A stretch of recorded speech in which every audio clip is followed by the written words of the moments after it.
আর রহমান পরে দেখবেন আল্লাহ বলছে মারাজাল বাহরাইনি ইয়ালতাকিয়ান বাইনাহুমা বারযাখুল লা ইয়াবগিয়ান ফাবিআইয়ি আলাই রাব্বিকুমা তুকাযযিবান। তোমরা কি দেখেছো দুইটা সমুদ্র পাশাপাশি বহমান থাকে, একটা নোনা পানি আর একটা মিঠা পানি, কিন্তু একটা পানির সাথে আরেকটা পানি কখনো মিক্স আপ হয় না। এরপরেও তোমরা তোমার রবের কোন কোন বিষয়গুলোকে অস্বীকার করবা?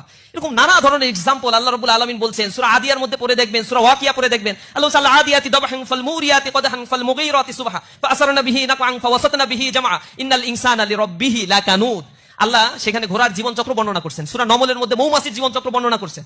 এবং এগুলো যখন বর্ণনা করেন তখন কাফেররা টিটকারি করে বলতো আল্লাহ রাব্বুল আলামিনের খেয়ে দেয়ে কাজ নাই, মুহাম্মদ সাল্লাল্লাহু আলাইহি সাল্লামের উপরে এমন এমন যন্ত্র পাখির কথাগুলো বলে, যে জিনিসগুলো ছোট ছোট প্রাণীর কথা বলে, কেন বিশাল বিশাল প্রাণীর কথা বলতে পারে না আল্লাহ?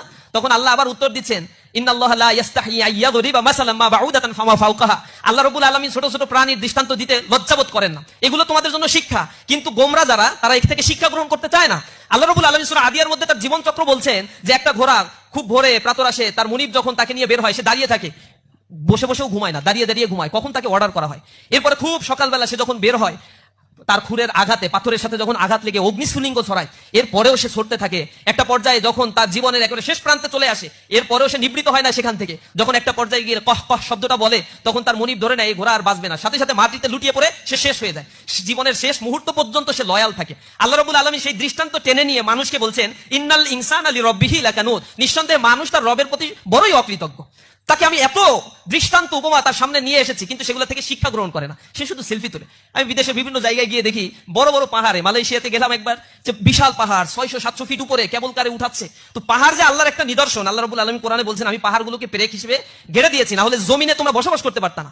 এখানে ছবি তুলতে তুলতে অবস্থা খুব খারাপ, সেলফি স্টিক, এই জিনিসটা আমাদের মধ্যে গেঁথে আছে। আল্লাহ রাব্বুল আলামিন বলছেন আলাহুম আয়ুনুন লা ইউবসিরুনা বিহা, তোমাদের দুইটা চোখ দিছি, চোখ দিয়ে আল্লাহ নিদর্শন দেখে তোমার কি করতে হবে এটা তোমরা বুঝতে পারো না। আলাহুম আযানুন লা ইয়াসমাউনা বিহা, তোমাদের দুইটা কর্ণ দিয়েছি, কিন্তু এক কান দিয়ে ভালো কথা বলার পরে শোনো, আর এক কান দিয়ে বের করে দাও। এখান থেকে শিবির আজকে অনেক কথা বলবে, যাওয়ার পরে বলবে it's a political program, political organisation, so এইগুলো শোনার কোনো প্রয়োজন নাই। কিন্তু আমরা যা বলি সেগুলো কোরআন থেকে যতক্ষণ বলবো ততক্ষণ তোমাকে শুনতে হবে। আল্লাহ রাসূল বলছে ইন্না আসতাকাল হাদিস কিতাবুল্লাহ ওয়া আহসানাল হাদি হাদি মুহাম্মাদিন সাল্লাল্লাহু আলাইহি ওয়াসাল্লাম।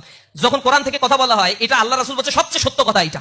আর আমি মুহাম্মদ সাল্লাল্লাহু আলাইহি ওয়াসাল্লামের কথা যখন বলা হবে, এর চাইতে উত্তম কথা আর হইতে পারে না। সুতরাং এই কথা দিয়ে যতক্ষণ পর্যন্ত তোমাদেরকে নিদর্শন বলে বলে বোঝানো হবে, ততক্ষণ পর্যন্ত এটাকে তোমরা যদি পলিটিসাইজ করতে চাও, বলতে পারো ইসলাম পলিটিক্সের বাইরের কিছু না। ইসলাম রাষ্ট্র ক্ষমতার কথা বলে, ইসলাম হোল সোসাইটি দখলের কথা বলে, ইসলাম বলে তার নর্মস এন্ড ভ্যালুজকে এস্টাবলিশ করছে একেবারে রাষ্ট্র পর্যায় পর্যন্ত। সুতরাং এই জিনিসগুলো যতই বলা হোক না কেন, আমাদের মাথার ভিতরে এটা নিতে হবে। আমরা এই জিনিসগুলো আত্মস্থ করতে আসলে সম্পূর্ণরূপে